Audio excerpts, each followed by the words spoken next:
여러분 안녕하십니까? 요즘 하루하루가 참 살기가 쉽지 않은 세상이 되어버렸습니다. 이 코로나가 1월 후반부에 시작이 됐는데 지금 4개월, 5개월이 될 때까지 기세가 별로 꺾이질 않고 세계적으로는 지금 여전히 이제 활성화되고 있습니다. 지금 185개 나라에서 여전히 감염자 수가 증가하고 있고 현재까지 한 650만 명의 이제 확진자가 발생했고 오늘 아침에 제가 보니까 39만 이상이 이제 사망했습니다. 정말 이 유사 이래로 물론 그 전에 오래전에는 이런 끔찍한 전염병이 있었지만 현대 들어서 이런 정말 무서운 전염병이 세계를 휩쓸고 있는데 참 인간이 얼마나 연약한 존재인지를 실감해요. 그 보이지 않는 조그만 바이러스가 온 세상을 뒤집어 놨어요.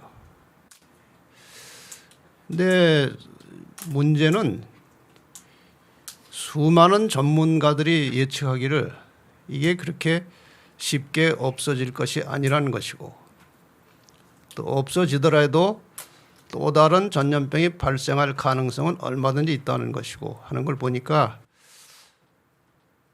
하나님께서 어차피 그 약속하신 내가 다시 와서 너희를 데리고 나의 집으로 가겠다고 하는 그 약속의 말씀을 신속하게 성취시켜야 할 때가 됐다는 생각이 듭니다. 성경의 예언에 의하면은 하나님께서 오셔서 이 인류들을 구원하시기 직전에 인간이 세상을 지배하려고 하는 그런 역사가 있을 것이라고 예언되어 있습니다. 근데 지금 이 코로나와 관련된 수많은 그 예측들을 보면은 거의 다 언젠가는 요새 세계 정부 그 딥스테이트 이런 얘기들을 하는데 그것이 아주 가시적으로 움직이고 있다는 보고들이 계속 올라오는 것을 보니까 아마 하나님께서 오실 때가 가까이 오지 않았나 그런 생각이 듭니다. 이러한 시대에 우리 장차 하나님 나라의 백성이 될 진실한 그리스도인들이 어떻게 살아야 할 것이냐. 이 어려운 혼란의 시기가 끝나면서 분명히 종말이 올 것인데 누가 그날에 하나님의 백성으로 살아남을 것이냐. 이건 굉장히 중요한 오늘 우리의 주제입니다. 그래서 제가 5번에 걸쳐서 이 코로나 사태 이후에 이 세상이 어떻게 변화될 것인지 어떤 일들이 벌어질 것인지를 예언의 기초에서 5번 말씀을 드렸고 그 이후에 이러한 세태에서 우리가 어떻게 누가 살아남을 것인지에 대해서 제가 지금 3번째 말씀을 드립니다. 첫째는 죽어야 산다. 제가 지금 드리는 제목과 내용은 100% 성경에 기초한 것들입니다. 죽어야 산다는 것입니다. 제가 지금 다시 설명할 필요 없이 여러분이 다 이제 들으셨습니다. 그 다음에는 깨끗해야 산다고 그랬어요. 예수님께서 재림하실 때에 그분이 깨끗한 것처럼 우리도 깨끗해야 된다고 말씀하셨어요. 그 깨끗함이라는 것은 죄로부터 늘 정결하게 하고 사는 것입니다. 인간이기 때문에 죄를 안 지을 수 없죠. 그러나 죄를 이미 주님께서 용서의 길을 다 마련해 놓으셨으니까 1차적으로 십자가의 은혜로 정결하게 함을 받고 그 다음에 또 넘어지고 실수하는 것들을 매일매일 죄를 정리하고 깨끗한 상태로 사는 훈련을 하라는 것입니다. 오늘 3번째로 희생해야 산다. 이 주제로 또 성경을 근거로 말씀을 드리겠습니다. 이 희생해야 산다고 하는 주제는 성경 전체 흐름 속에서 굉장히 중요한 것입니다. 다른 것들이 하나의 사상이고 이론이라고 한다면은 이것은 우리의 현실 생활 속에서 이제 실제적으로 당면한 문제입니다. 이미 지나간 설교를 못 들으시고 이것을 처음 듣는 분들이 계십니다. 제가 지금 방송으로 계속 나가고 유튜브에 나가기 때문에 요즘 여기서 하는 설교들이 유튜브에서 굉장히 많은 사람들이 시청을 하고 있어요. 한 설교는 지금 이제 10만이 넘었습니다. 그러니까 처음으로 이제 여기서 나가는 설교가 10만 넘은 것이 발생하기 시작했어요. 많은 사람들로부터 지금 연락이 오고 있습니다. 이게 도대체 어디에서 나오는 진리냐, 누구냐, 당신이 이런 질문들이 오고 있어요. 그래서 혹시 지나간 설교를 못 들으신 분들은 유튜브에서 채널 7을 여시면 여기 코로나 관련된 설교 외에도 많은 성경의 진리를 강론하는 말씀들이 있으니까 각자 이제 들어보시면 되겠습니다. 성경절을 하나 먼저 보겠습니다. 마태복음 25장에 나오는 이야기입니다. 34절에 보면은 그때 임금이 그 오른편에 있는 자들에게 이르시되 내 아버지께 복받을 자들이여 나와 창세로부터 너희를 위하여 예비된 나라를 상속하라. 내가 너희를 위해서 나라를 준비했는데 받으라는 것이죠. 또 왼편에 있는 자들에게 이르시되 저주를 받은 자들아 나를 떠나 마귀와 그 사자들을 위하여 예비된 영영한 불에 들어가라. 저희는 영벌에 의인들은 영생에 들어가리라 하시니라. 자, 여러 차례 제가 말씀드린 대로 성경의 예언으로 볼 때에 인간 나라의 역사를 종결짓는 사상 최대의 마지막 사건은 예수 그리스도의 재림이라고 하는 것입니다. 그 재림의 날에 이 지구상에 거하는 모든 인간들의 개별적인 운명이 영원히 결정된다고 말씀하십니다. 영원히 죽을 사람과 영원히 살 사람이 이 순간에 가려진다는 말씀이죠. 근데 여기 성경절에 보면은 오른쪽에 있는 자들의 운명과 왼쪽에 있는 자들의 운명에 아주 극단적인 차별이 생깁니다. 영원히 사느냐 영원히 죽느냐 하는 것이에요. 도대체 무슨 차이 때문에 한쪽은 영원히 죽어 없어지고 한쪽은 영원히 사느냐, 그 기준이 무엇이냐 하는 거예요. 오늘 그 문제를 좀 다루겠습니다. 빌립보서 1장 27절에 보면은 오직 너희는 그리스도 복음에 합당하게 생활하라 그렇게 되어 있어요. 꽤 많은 그리스도인들이 복음을 믿고 구원받았다고 확신합니다. 나는 예수를 구주로 영접했기 때문에 구원을 받았다 이렇게 말합니다. 그런데 그런 구원을 받았다는 믿음 중요한데 여기에서는 말씀하시기를 복음에 합당하게 생활을 하라고 그랬어요. 살라는 것입니다. 이 기독교의 복음은 이론이나 환상이 아니고 생활입니다. 이 생활과 동떨어진 기독교 신앙은 그건 잘못된 것이죠. 그런데 이 복음 교역자라는 책에 보면 복음의 본질은 회복 사업이라 이렇게 되어 있어요. 회복이다. 복음의 본질은 회복이다.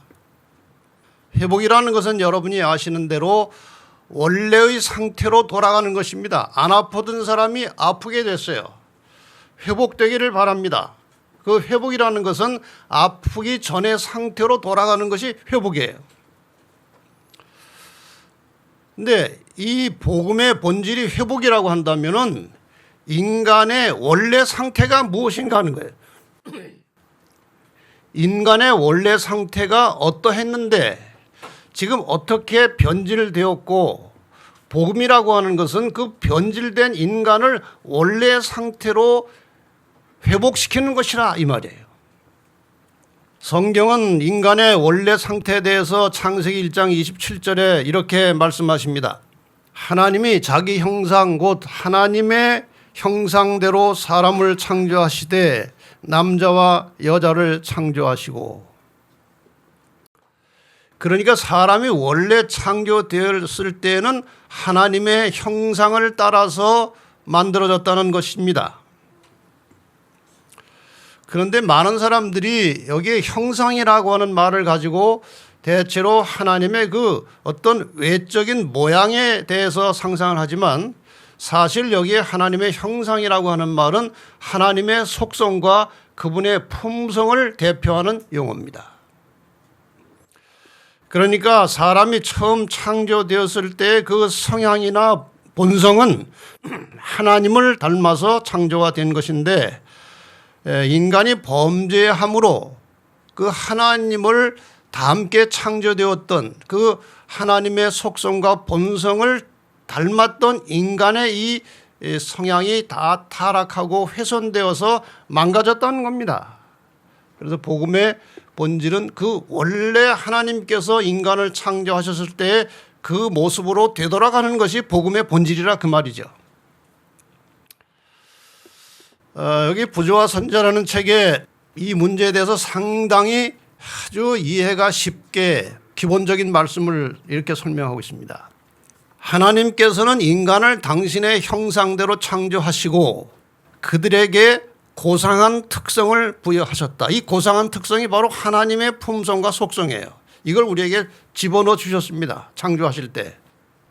인간의 마음은 균형이 잘 잡혀 있었고 온 몸의 능력은 모두 다 잘 조화되어 있었다. 아주 균형진 멋진 인간이 나왔습니다. 아주 고상한 하나님을 닮은 인간이 나온 것입니다. 그러나 타락과 그 결과는 이 선물들을 그르쳤다. 인간이 범죄함으로 이 고상했던 하나님을 닮았던 인간의 성향과 품성이 이제 망가졌다는 것입니다. 죄는 인간에게서 하나님의 형상을 훼손하고 거의 말살시켰다. 이게 아주 실망스러운 말이지만 희망을 주는 단어가 하나 있는데 거의라고 하는 것입니다. 무슨 뜻입니까? 아직은 남아있다는 겁니다. 예를 들면 이런 것입니다. 하나님께서 인간을 만드실 때에 아주 좋은 일을 하면, 남을 위해서 희생하고 헌신하면 행복감을 느끼고 아주 즐거운 마음을 갖도록 세팅하셨어요. 그 다음에 아주 나쁜 일을 하면은 가슴이 두근거리고 양심이 찔림을 받고 그렇게 만들어 놓으셨어요. 이게 굉장히 예민했던 것입니다, 처음에. 근데 죄 때문에 많이 망가지고 둔화되었지만 아직도 여러분이나 저나 남을 위해서 희생하고 좋은 일을 하고 나면은 기분이 나빠요, 좋아요? 기분이 좋다는 거예요. 이것이 아직은 우리 속에 하나님의 형상이 남아있다는 것입니다. 그 증거입니다, 이것이. 인류를 위한 구원의 계획이 세워지고 유해의 생명이 허락된 것은 이것이 뭐예요? 하나님께 창조 때 부여받은 하나님의 품성과 속성입니다. 인간이 지금 살고 있는 것은 그것을 회복하기 위함이었다. 다른 모든 것의 기초가 되는 인간의 목적은, 인간이 이 세상에 존재하는 목적은 인간이 처음 창조받을 때 그때의 완전함으로 돌아가는 것이다. 여러분, 우리가 인생을 여러 가지 다양한 방법으로 살 수 있어요. 돈을 많이 벌어서 잘 살다가 갈 수도 있고, 또 권력을 추구하고 명예를 추구하고 살다가 그거 좀 얻었다가 잠시 누리다가 갈 수도 있어요. 그러나 인간의 삶의 목적은 그것이 아닙니다. 인간이 살아가는 목적은 원래 하나님께서 창조하실 때 주셨던 그 하나님의 고상한 품성과 속성을 회복하는 것이 우리가 살아있는 이유요 목적입니다. 이것을 제대로 인식하고 이것을 추구하며 사는 자들이 마침내 영원한 생명과 함께 하나님과 같이 살게 된다는 것입니다. 왜? 하나님과 같은 속성과 품성을 가진 사람들이 하나님 곁에 같이 살게 되기 때문에 그런 것입니다. 그런데 하나님의 형상이 무엇인지 우리가 정확하게 잘 모릅니다. 그런데 성경에 보면은 고린도후서 4장 4절에 그리스도는 하나님의 형상이니라. 우리가 하나님을 보지 못했고 어떤 분인지 정확하게 이해는 못합니다마는 하나님이신 예수 그리스도께서 이 땅에 인간의 형상을 쓰고 오셔서 하나님의 형상이 무엇인지를 우리에게 보여주셨습니다. 가르쳐 주셨을 뿐만 아니라 하나님의 형상이 무엇인지, 하나님의 품성을 닮은 사람들은 어떻게 살아야 되는지, 하나님의 형상대로 창조를 받은 사람들은 다른 사람을 어떻게 대하고 살아야 되는지 그 모든 모델을 예수님께서 다 보여주셨습니다. 그리스도는 하나님의 형상이니라. 자, 그럼 좀 더 구체적으로 하나님의 형상이란 무엇인지에 대해서 잠시 공부를 좀 해보십시다. 요한일서 4장 7절과 8절에 보면은 너무나 유명한 이 말씀이 나옵니다. 사랑하는 자들아 우리가 서로 사랑하자. 사랑은 하나님께 속한 것이니 사랑하는 자마다 하나님께로 나서 하나님을 알고 사랑하지 아니하는 자는 하나님을 알지 못하나니 이는 하나님은 사랑이심이니라. 하나님은 사랑이심이니라. 자, 이 하나님의 속성과 품성을 나타내는 가장 대표적인 표현은 사랑이라고 하는 것입니다. 여기에 이 말씀을 한번 먼저 보고 그다음 말씀을 넘어가겠습니다. 이 사랑이라고 하는 것은 우리가 하나님의 제자라고 하는 증거라는 기절이 시대소망에 나옵니다. 예수께서는 너희가 서로 사랑하면, 하나님 믿는 사람들이 서로 사랑하면 이로써 모든 사람이 너희가 내 제자인 줄 알리라고 말씀하신다. 사람들이 사랑으로 결합할 때 그들은 모든 인간의 세력 이상의 힘이 작용하고 있음을 보이는 것이다.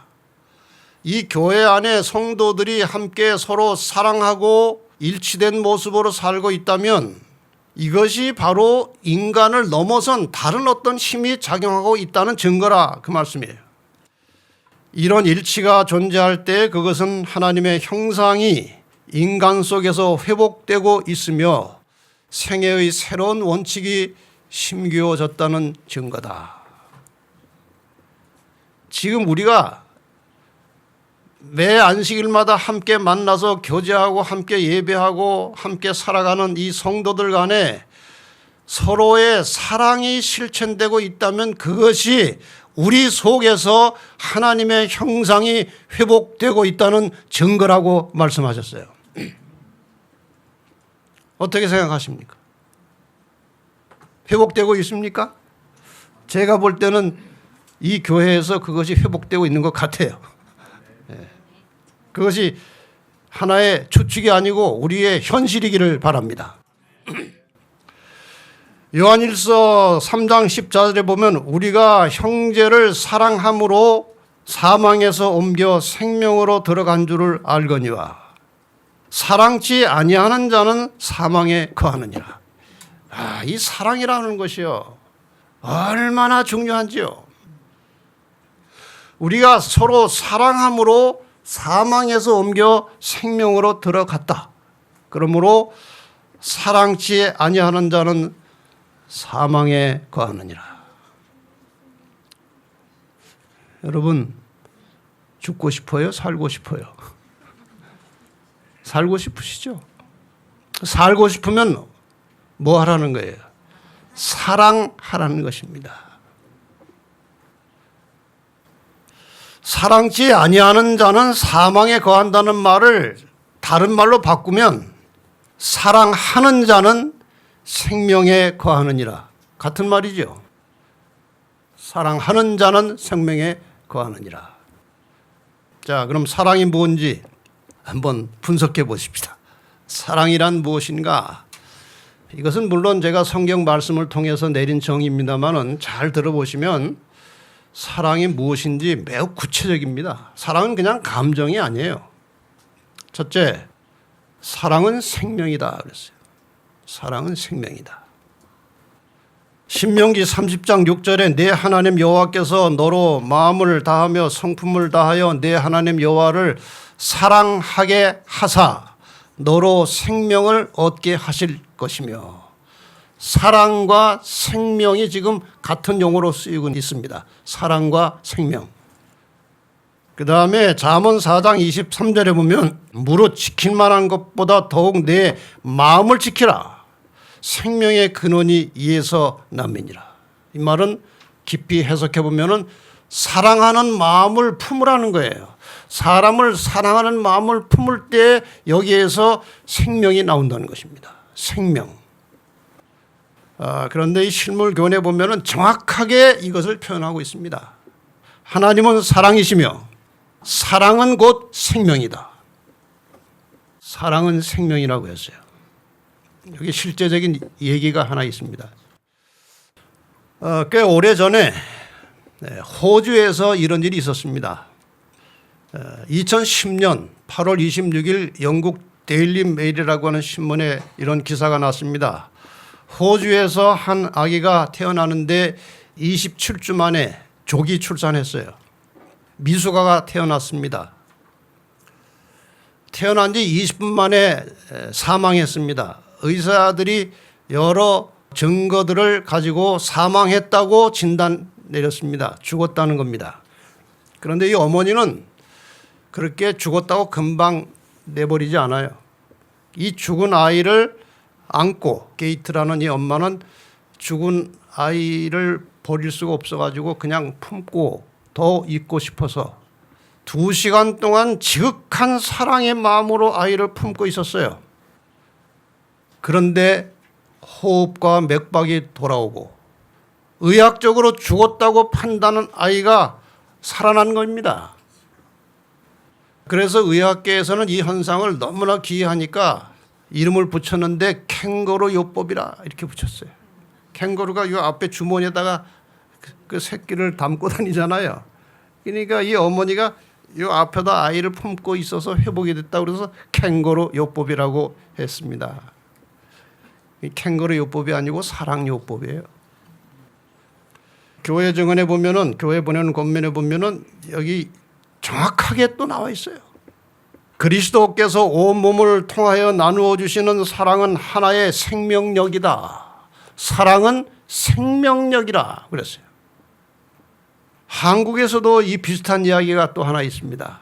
여러분이 잘 아시는 이 신바람 박사로 한때 유명한, 그리고 많은 건강 강의를 했던 연세대학교 교수 황수관 박사입니다. 이분이 직접 이제 텔레비전 방송에 나와서 한 내용을 제가 이제 이야기로 옮긴 겁니다. 이분이 갓난아기일 때 홍해에 걸려서 아주 심하게 앓다가 죽었대요, 자기가. 근데 어머니가 이 죽은 아이를 밤새도록 가슴에 품고 안고 있었답니다. 죽었지만. 아침에 아버지가 가마니를 들고 들어와서, 아주 옛날이니까 물 싸서 갖다 묻어야 되니까 가마니를 들고 들어와서 그 아이 내놓으라고 갖다 이제 묻자고. 그때 어머니가 쉽게 내주지 못한 거예요. 얼굴에 아이가 막 이렇게 고름이 나서 그러니까 그것이라도 좀 닦아야 되겠다 싶어서 죽은 자식을 안고 있으면, 아버지가 그런 거예요. 죽은 자식 안고 있으면 뭐라나, 부모보다 먼저 죽은 자식은 자식도 아니야. 빨리 갖다 묻자. 근데 이 어머니가 그 자식을 살려달라고 또 하나님께 기도를 하고 이 고름이 나와가지고 아주 더러워진 얼굴을 극진한 사랑의 마음을 품고 혀로 다 핥아서 닦아주었다고 그래요. 그런데 아이가 갑자기 손가락이 움직이면서 살아나기 시작했고 기적이 일어나는데 살아난 겁니다. 어떻게 설명할 수 있겠습니까? 과학적으로 설명이 안 됩니다. 마침내 아기는 살아났고 성장해서 훌륭한 인물이 되었습니다. 사랑이 생명이라는 것입니다. 두 번째, 사랑은 희생입니다. 사랑은 희생이 기초가 되어야 진정한 사랑이 나온다는 것이죠. 요한일서 4장 9절에 하나님의 사랑이 우리에게 이렇게 나타난 바 되었으니 하나님이 자기의 독생자를 세상에 보내심은 저로 말미암아 우리를 살리려 하심이니라. 즉 이렇게라고 하는 하나님의 사랑이 우리에게 이렇게 나타난 바 되었다고 하는 말씀을 제가 읽다가 이렇게라고 하는 말을 조금 깊이 생각해 봤습니다. 이렇게가 무엇이냐? 아들을 십자가에 내줄 만큼 이렇게 하나님이 사람을 사랑하셨다는 것입니다. 희생한 것입니다. 그냥 아들의 희생이 아니고 예수님 자신이 하나님이기 때문에 인간의 죄를 해결하고 사람을 살려내시기 위해서 하나님 자신이 돌아가신 것입니다. 생명을 가지고 있는 존재의 최고 극한의 희생은 죽음이에요. 그것을 감수하신 것입니다. 인간을 사랑하시는 하나님께서 이 죄인들의 죄를 해결해 주시고 살게 하기 위해서 직접 생명을 희생하셨습니다. 제사 제도와 관련된 예수님의 표현 중에 하나는 어린 양이신 예수 그리스도에 대하여 이 제사 제도와 관련된 표현은 희생 제물이라는 것입니다. 희생이라는 말이 붙어 있어요. 사랑의 기초는 희생입니다. 희생이 없는 사랑은 사랑이 아닙니다. 여기 사랑은 희생입니다. 여기 한 이야기를 하나 더 드리겠습니다. 이건 중국에서 있었던 일입니다. 그러니까 얼마 안 됐습니다. 2018년 중국에서 있었던 실화입니다. 한 아기가 태어나는데 그 이름은 우밍환이었습니다. 우밍환이라는 아이가 있는데 태어날 때부터 불치병을 안고 나왔는데 지중해성 빈혈 탈라세미아라는 병에 걸려 있었습니다. 이건 지중해 연안에 있는 국가들에서 종종 발생하는 병이기 때문에 지중해성 빈혈이라고 했다는 것입니다. 그런데 이 병이 치료되려면 골수 이식을 해야 되는데 골수 이식을 하지 않고는 치료가 안 되고 치료가 안 되면 얼마 후에 장기가 파손돼서 결국 죽는 병입니다. 어머니가 이 아이를 그냥 죽음에 내버려 둘 수가 없었습니다. 그래서 골수 이식을 하려면 유전자가 맞아야 되는데 이제 광고를 내놓고 병원에서 그 같은 유전자를 가진 사람의 골수 이식을 위해서 사람을 찾았고 기다렸지만 여러 해가 지났지만 그런 사람이 나타나지 않았습니다. 나타나도 비용은 8천만 원 정도 드는 겁니다. 그래서 이 어머니가 무슨 생각을 했는가, 이 펑야라고 하는 어머니인데 자기가 자식을 하나 더 낳으면 DNA가 비슷하지 않겠느냐. 그래서 자식을 하나 더 낳기로 결심하고 아기를 가지려고 했는데 몸이 약해서 4번 유산했어요. 4번. 5번째 임신해서 아이를 천신만고 끝에 낳았는데 조사해 보니까 DNA가 틀린 겁니다. 어떻게 하겠습니까? 4번 유산하고 아이를 천신만고 끝에 낳았는데 DNA가 달라요. 포기하겠습니까? 또 하나를 낳기로 했습니다. 그때 한 말이 바로 저거예요. 죽음도 두렵지 않았어요. DNA가 같은 아들이 나오면 이 아이를 살릴 수 있었거든요. 신랄 같은 희망을 가지고 또 아이를 하나 낳았습니다. DNA가 같은 아이가 나왔어요. 골수 이식을 해서 큰아들이 살아났습니다. 여러분, 이게 사랑이고 사랑은 감정이 아니고 희생입니다. 희생하는 거예요. 이것이 바로 무화적인 사랑이고 사랑의 본질은 희생이라고 하는 것을 우리에게 가르쳐주고 있지 않습니까? 세 번째, 사랑은 원칙입니다. 사랑은 우리가 예수님에게서 받은 귀한 선물이다. 순결하고 거룩한 애정은 감정이 아니고 원칙이다. 여러분 이런 말씀 들어보셨습니까? 거룩한 사랑, 애정은 감정이 아니고 원칙이다. 여기 사랑과 원칙에 대해서 하신 말씀 한번 성경을 보겠습니다. 너희가 나를 사랑하면 나의 계명을 지키리라. 사랑은 원칙이에요. 예수님을 사랑한다? 그거는 감성적인 느낌이 아니고 사랑하면 그분의 말씀의 계명에 순종하는 것입니다. 원칙이에요. 여기 또 하나 비슷한 말씀이 나옵니다. 사도행전에 거룩한 은혜로 새롭게 된 마음 속에서 사랑은 행동을 지배하는 원칙이다.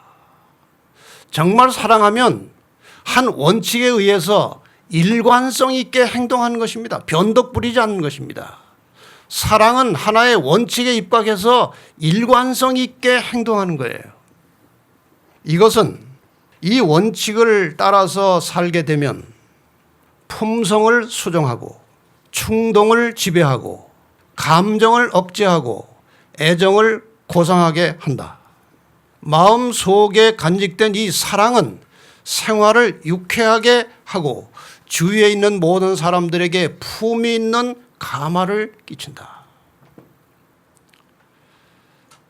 어떨 때 그냥 느끼는 감정이 아니고 사랑의 동기를 가지고 하나의 원칙을 따라서 일관성 있게 움직여 나가면 이렇게 사람이 멋지게 바뀐다는 것입니다.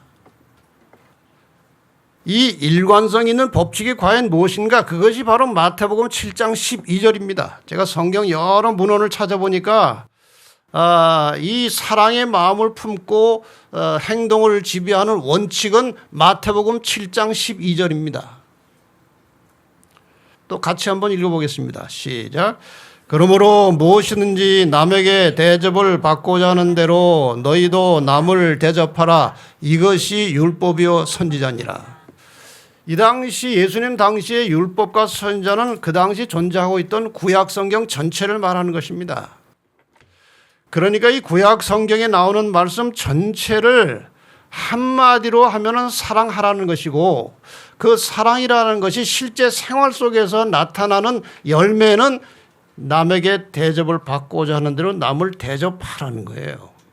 이것이 사랑의 마음을 품은 사람의 전 생활을 지배하는 원칙이 대접을 받고자 하는 대로 대접하라는 것입니다. 남을 존중하고 높여주고 대접하려면 좀 전에 말씀드린 대로 희생하지 않으면 안 됩니다. 그렇지 않습니까? 자기를 낮춰야 되고 자기 가진 것을 내놔야 하는 것입니다. 이게 희생이에요.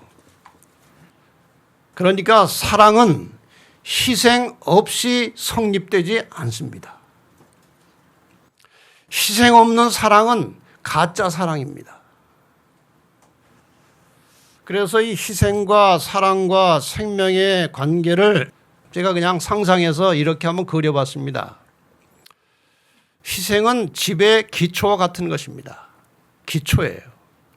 이 기초 위에 기둥을 세웁니다. 하나님 사랑, 사람 사랑이라는 기둥을 세워놓으면 이 기둥에 지붕이 얹혀질 때 그것이 생명이라는 거예요. 여기 어느 하나 빠질 수 없어요. 희생과 사랑과 생명은 서로 연결되어 있는 하나의 집과 같은 것이에요. 이렇게 제대로 된 집이 지어졌을 때 성령의 열매가 맺힌다는 것이죠. 선한 일에 대한 자각과 다른 이에게 행복을 주는 일에 대한 만족감으로 마음이 자유롭고 행복하다면 유쾌함이 온 몸을 타고 흐르고 혈액순환이 원활해지고 몸 전체에 활력이 생깁니다. 이게 다 의학적으로 과학적으로 증명이 된 이론입니다.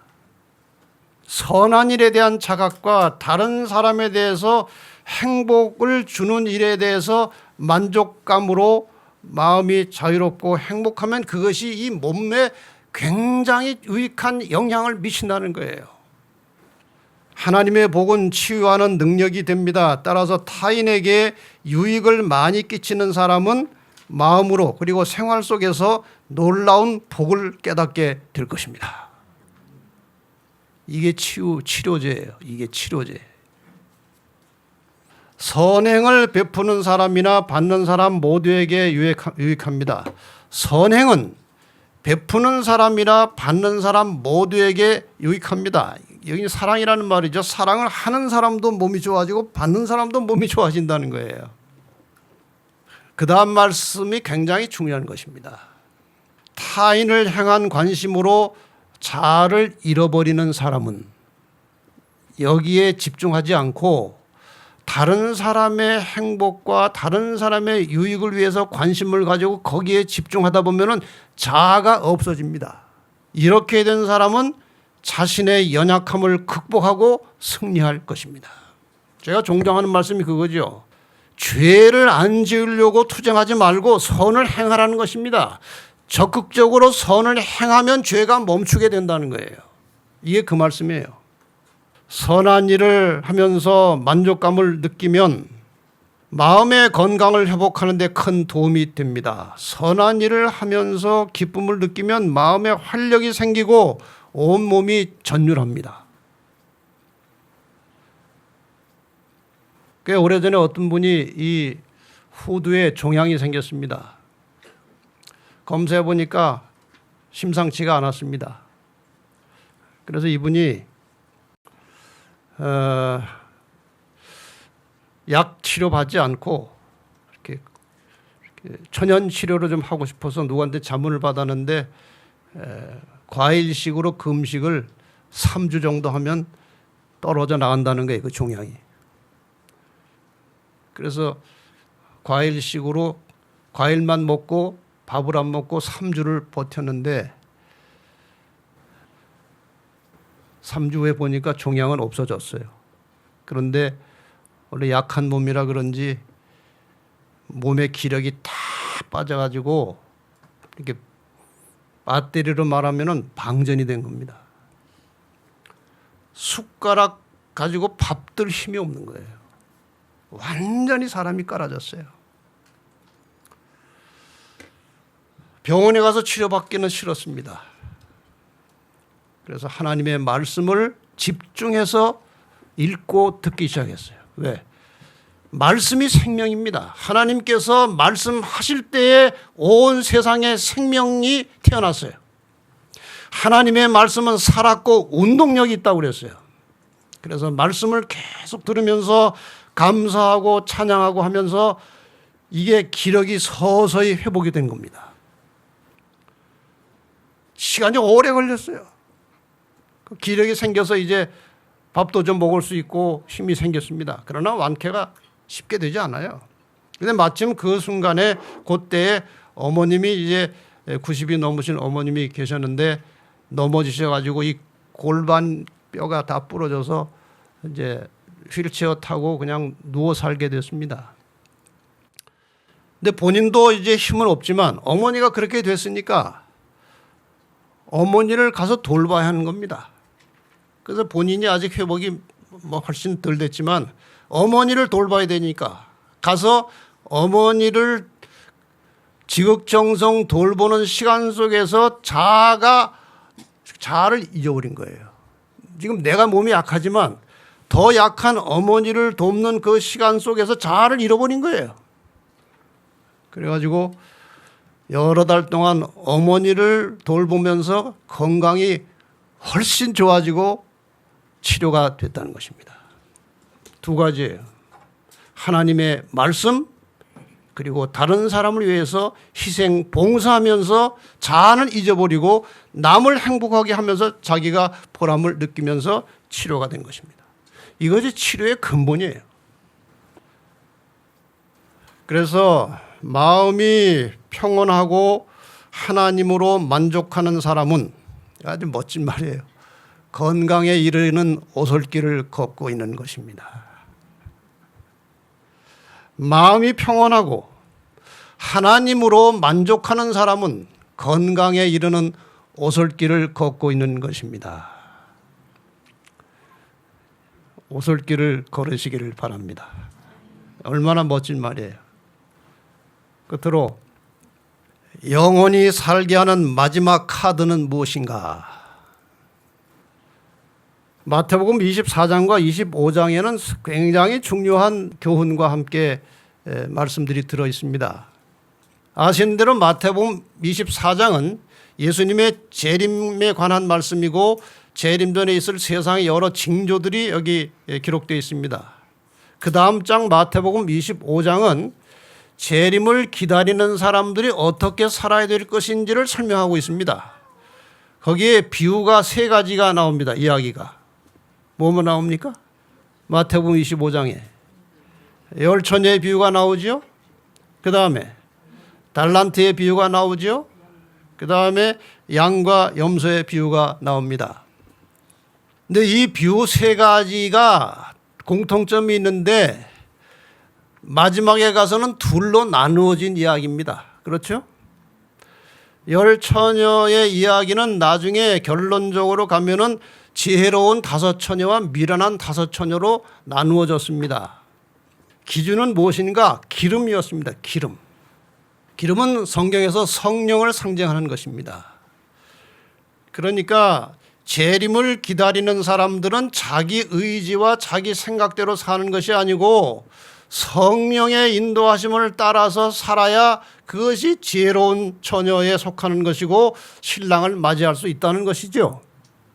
그 다음에 달란트의 비유가 나오는데 세 종이 등장하는데 두 사람은 아주 충성된 종이고 한 사람은 나쁜 사람은 아니지만 일하지 않은 불충한 종이었습니다. 지금 여기 나오는 사람들 중에 나쁜 사람은 하나도 없어요. 다 그런대로 괜찮은 사람들인데 둘로 나누어지는 이야기입니다. 어떤 사람들이 충성된 종이었습니까? 주인에게 받은 것을 열심히 활용해서 늘여놓은 사람이에요. 이익을 남긴 사람이에요. 불충성한 종은 손해는 보지 않았지만 아무것도 하지 않은 사람이에요. 이렇게 나눠졌어요. 지금 이 두 가지 이야기는요, 예수님께서 오시기 전에 이 땅에 살아가는 재림 전 생활 모습에서 이렇게 나눠져 있다는 것입니다.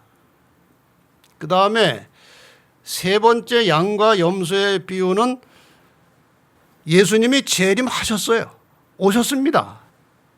오셔서 재림을 기다리는 사람을 둘로 나누었는데 한쪽은 양이고 한쪽은 염소라고 이제 비유를 한 겁니다. 자, 열 처녀의 비유가 주는 교훈은 아까 말씀드린 대로 재림을 기다리는 사람들은 성령의 인도하심을 따라서 산다는 원리를 설명하고 있습니다. 제가 나중에 다시 또 깊은 설명을 드리겠지만 여러분, 그리스도를 믿고 재림을 기다리면 육으로 살면 안 됩니다. 끊임없는 기도와 말씀과 영성을 개발하면서 영적으로 성령의 인도를 따라서 살아야 진정한 크리스찬이에요. 그걸 가르쳐주고 있습니다. 그 다음에 달란트의 비유는 무엇이냐?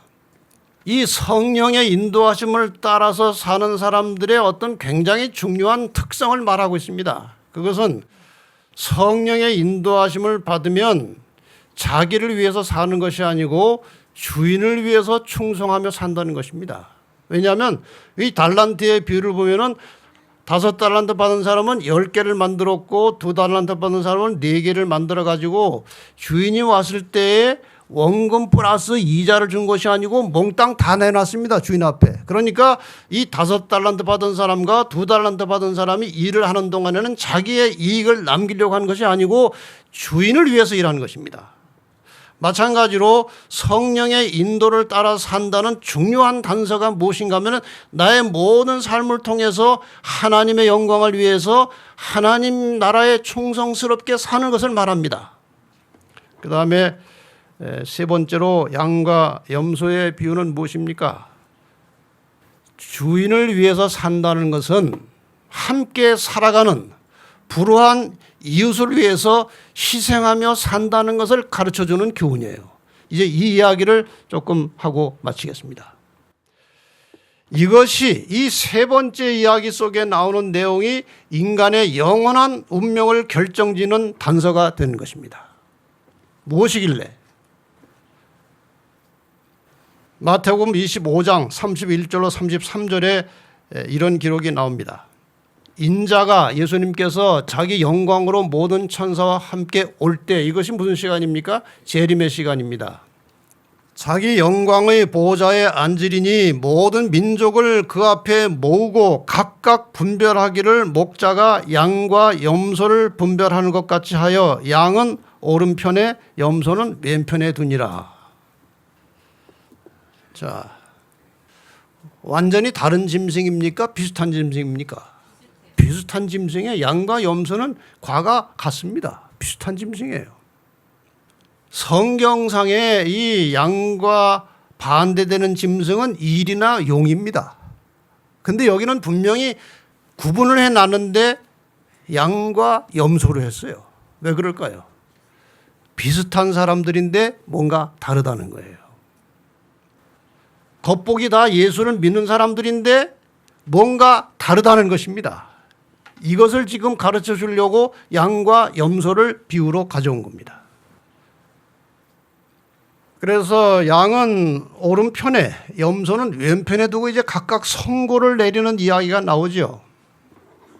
이제 선고합니다. 그때 임금이 오른편에 있는 자들 양들에게 하는 말입니다. 내 아버지께 복받을 자들이여 나와 창세로부터 너희를 위하여 예비된 나라를 상속하라. 구원 받았어요? 못 받았어요? 받았습니다. 살아남았어요. 영원히 살 것입니다. 이유를 말씀하십니다. 내가 줄일 때 너희가 먹을 것을 주었고 목마를 때 마시게 하였고 나그네 되었을 때 영접하였고 벗었을 때 옷을 입혔고 병들었을 때 와서 돌아보았고 옥에 갇혔을 때 와서 보았느니라. 이때 이 양들이 대표하는 그 무리가 뭐라고 말합니까? 언제 우리가 그랬습니까? 예수님 별내에 한 번도 안 오셨고 인천에 용인에 한 번도 안 오셨는데 언제 제가 그랬습니까? 그때 임금이 하신 말씀이 이것입니다. 너희가 여기 내 형제 중에 지극히 작은 자 하나에게 한 것이 곧 내게 한 것이니라. 그러니까 우리가 살면서요, 함께 살아가는 사람을 어떻게 대하고 사느냐, 이것이 우리의 마지막 영원한 운명을 결정할 만큼 중요하다는 겁니다. 제가 그전에 한번 말씀드렸지만 저는 오랫동안 여기서 글자 한자를 잘못 보고 성경을 읽었다는 거 아닙니까? 저는 여기 내 형제, 너희들과 함께 살아가는 형제 중에 작은 자 하나에게 한 것이 내게 한 것이라 이렇게 생각하고 오랫동안 성경을 봤어요. 그런데 자세히 보니까 내 형제가 아니고 누구 형제? 내 형제. 누가 말씀하시기를? 예수님께서 말씀하시기를 여기 내 형제가 아니고 내 형제라고 말씀하신 것은 모든 그리스도인 하나하나를 예수님께서는 자기의 형제로 본다는 것입니다. 그래서 어떤 사람에게 불하고 어렵고 힘든 사람에게 베풀고 나누고 잘해주면 마치 그것을 예수님 자신에게 한 것처럼 예수님이 생각한다는 거예요. 내 형제 중에 작은 자 하나에게 한 것이 곧 나에게 한 것이다. 그러므로 너희는 이 상급을 받을 자격이 있다는 거예요. 그러나 또 비슷하게 생긴 염소에게 하신 말씀은 정반대입니다. 이것은 예수를 믿고 있었다는 것이고 재림을 기다리고 있었다는 것입니다. 그러니까 마태복음 25장의 이야기는 모두가 다 재림을 기다리고 있던 그리스도인에 대한 이야기예요. 그런데 주님이 오셨을 때 둘로 나누어진 슬픈 이야기입니다. 왼편에 있는 자들에게 이르시되 저주를 받은 자들아 나를 떠나 마귀와 그 사자들을 위하여 예비된 영영한 불에 들어가라. 이게 웬 날벼락입니까? 교회 열심히 다녔어요? 11조 잘 드렸어요? 봉사 열심히 했습니다. 그런데 이런 명령이 떨어진 것입니다. 날벼락을 맞은 것입니다. 아니 주님 무슨 그런 말씀을 하십니까? 제가 얼마나 교회 열심히 헌신했는데요. 충성했는데요. 그때 하신 말씀이 내가 줄일 때 너희가 먹을 것을 주지 아니하였고 목마를 때 마시게 하지 아니하였고 나그네 되었을 때 영접하지 아니하였고 벗었을 때 옷을 입히지 아니하였고 병들었을 때와 옥에 갇혔을 때 돌아보지 아니하였느니라. 똑같은 말이겠죠. 언제 주님 우리 만난 적이 있습니까? 억울합니다. 너무나 억울합니다. 그때 하신 말씀이 뭡니까? 내가 진실로 너에게 이르노니, 예수님께서 이 중요한 말씀을 하실 때에는 항상 진실로라는 말이 붙어 있고 진실로를 2번 연속할 때는요 굉장히 중요한 말씀을 하실 때입니다. 내가 진실로 너에게 이르노니 이 지극히 작은 자 하나에게 하지 아니한 것이 곧 내게 하지 아니한 것이니라. 끝났습니다. 이때는 이미 운명이 결정된 순간이기 때문에 돌이킬 수가 없습니다. 이미 끝난 것입니다. 마지막 순간에 살아남을 자를 결정하는 기준, 그것은 평상시 다른 사람들에게 어떤 말을 하며 살았느냐, 다른 사람에게 유익하고 용기를 주고 희망을 주고 그런 말을 했느냐, 다른 사람을 힘들게 하고 실망을 주고 낙담케 하는 말을 했느냐, 다른 사람들 위해서 봉사하고 살았느냐, 다른 사람들에게 자신의 가진 것을 나누어 주었느냐, 다른 사람들 위해서 희생하면서 사랑하였느냐. 더 중요한 것은 내가 다른 사람에 대하여 어떤 마음의 동기를 품고 살았느냐 하는 거예요. 하나님은 사람의 동기를 보십니다. 겉으로 아무리 좋은 일을 많이 해도 동기가 불순할 때 하나님께 아무런 가치가 없는 것입니다. 마태복음 7장 20절 21절에 많은 그리스도인들이 이 말씀을 정말 깊이 생각해야 되는데 너무 소홀하게 생각하고 삽니다. 이러므로 그의 열매로 그들을 알리라. 나더러 주여 주여 하는 자마다 천국에 다 들어갈 것이 아니요 다만 하늘에 계신 내 아버지의 뜻대로 행하는 자라야 들어가리라. 명확하지 않습니까? 그 아버지의 뜻이 무엇입니까? 가난하고 불하고 어렵고 힘든 사람들에게 동정심을 가지고 사랑의 마음을 품고 베풀고 나누라는 것입니다. 이게 아버지의 뜻이라는 거예요. 그래서 예수님께서 재림하실 때 마지막에 영원히 살 자와 영원히 죽을 자를 가려내는 기준이 바로 이것입니다. 이게 아버지의 뜻이기 때문에. 오늘 드린 말씀을 총정리해서 이렇게 결론을 만들어 봤습니다. 결국은 우리는 청직이라는 것입니다. 내가 가진 모든 것이 내 소유가 아니고 하나님께서 잠시 맡겨 놓으신 것이다 하는 청지기 정신을 가지고 살라는 것이고, 그 청지기 정신을 가지고 사는 사람들이 어떻게 살아야 되는지 좀 긴 문장이지만 종합해서 이렇게 정리를 해봤습니다.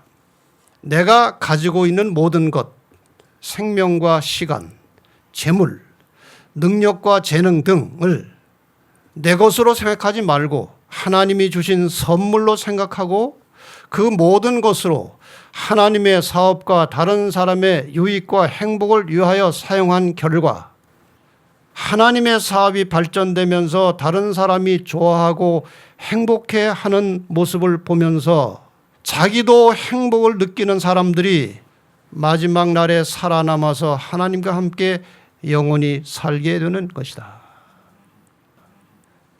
내가 가진 모든 것을 하나님의 영광을 위하여 다른 사람의 유익과 행복을 위해서 사용하면서 행복을 느끼는 사람, 나의 희생의 결과로 다른 사람이 유익을 얻고 행복해할 때 그것을 보고 행복을 느낄 줄 아는 사람들이 함께 모여 사는 곳이 천국이에요.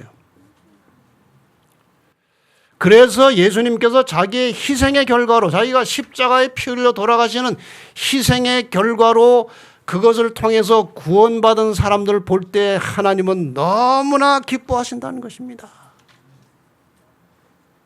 우리도 그런 사람이 되라는 거예요. 그런 사람이 되라는 거예요. 그래서 오늘 제가 희생해야 산다는 주제로 말씀을 드린 것입니다. 희생하는 사람이 살아남을 사람들이라는 겁니다. 인간은 이기적입니다. 자기중심적입니다. 또 인간은 교만합니다. 인간의 모든 죄의 뿌리는 이 두 가지, 이기심과 교만입니다. 그런데 하나님께서 창조하신 모든 피조물들의 세계는 희생과 순환의 원리로 생존하고 운영됩니다. 나무는 탄산가스를 들여 마시고 산소를 내놓음으로 자기도 살고 남도 살게 합니다. 바닷속의 플랑크톤은, 이건 플랑크톤이라고 하는 것은 광합성 작용을 할 수 있는 바닷속의 단세포 생물들입니다. 무수하게 그게 많은가 봐요. 이것이 인간 생존에 필요한 산소를 끊임없이 발생시키고 있어요. 이 플랑크톤이 전체 필요한 산소의 50% 내지 70%가 여기서 나온다는 거예요. 생명의 중요한 요소인 태양은 끊임없이 무한한 세월을 통해서 자신을 태워서 빛과 열을 내놓습니다. 인간의 생명과 직결되어 있는 물은 증발하고 다시 내려오는 순환의 원리로 존재하는 것입니다. 오직 죄를 범한 인간만이 자기중심적으로 살고 있는 겁니다. 이것을 바꿔야 된다는 거예요. 그래서 이기심을 이타심으로, 교만을 겸손으로 바꾼 사람들이 하늘에 합당한 사람들이라는 말씀이죠. 그 주인이 이르되 착하고 충성된 종아, 내가 작은 일에 충성하였음에 내가 많은 것으로 내게 맡기리니 내 주인의 즐거움에 참여할지어다. 주님 오실 때에 여러분이나 저나 예수님에게 착하고 충성된 종이라는 이름을 듣게 되시기를 바랍니다. 네가 작은 일에 충성하였으니까 내가 많은 것으로 내게 줄 텐데 내 주인의 즐거움에 참여할지어다. 이 마지막 잔치에 우리 모두가 다 참여하게 되기를 바라면서 말씀을 마치겠습니다.